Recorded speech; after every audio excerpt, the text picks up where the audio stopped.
আচ্ছা, ক্ষমতা বা পাওয়ার এটা কাকে বলে সেটা যদি আমরা একটু দেখি। ক্ষমতা শব্দটির সাথে আমরা সবাই পরিচিত।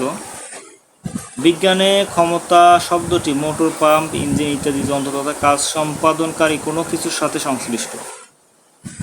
আচ্ছা, তাহলে আমরা এখানে ক্ষমতার যে একজ্যাক্ট সংজ্ঞা সেটা আমরা কিভাবে বলতে পারি? কত দ্রুত বা কত ধীরে কাজ করা হয় তার পরিমাপ হলো কি? ক্ষমতা। তাহলে কোনো ব্যক্তি বা বস্তু দ্বারা কত দ্রুত বা কত ধীরে কাজ করা হয় তার পরিমাপ হলো, করার ক্ষমতাটাই হলো ক্ষমতা। আচ্ছা, এখন ক্ষমতার কি কোনো ব্যক্তি, এখান থেকে আমরা বলতে পারি, আচ্ছা অথবা এখান থেকে ক্ষমতা হচ্ছে কাজ করার বা শক্তি রূপান্তরের হার।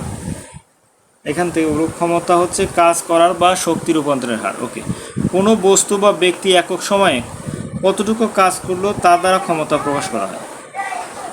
তাহলে কোনো ব্যক্তি বা বস্তু একক সময়ে যে পরিমাণ কাজ সম্পন্ন করে তাকে আমরা কি বলি? ক্ষমতা বলি। আচ্ছা, ক্ষমতার ফর্মুলা কি? ক্ষমতা সমান কাজ ভাগ সময়। আচ্ছা, ক্ষমতার কি দিক নেই, আর ক্ষমতা কি রাশি? একটি স্কেলার রাশি। ওকে,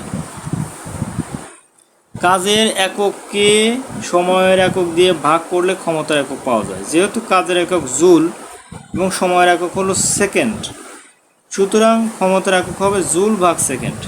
কেননা আমরা কি জানি? ক্ষমতা সমান হলো কাজ ভাগ সময়। তাহলে কাজের একক আমরা কি বলতেছি এখানে? জুল। যে সময়ের একক হলো সেকেন্ড, তাহলে জে ভাগ এস, এটা হলো ক্ষমতা একক।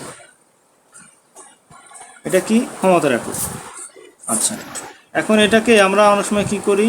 যেটাকে উপরে আনছি, এটাকে আমরা এসটাকে কি এস ইনভার্স 1 লিখে দিই, -1, কারণ এসটার নিচে আছে, এখানে উপরে 1 আছে। এটা যখন উপরে তুলবো তাহলে যে এস ইনভার্স 1 এটা হয়ে যাবে।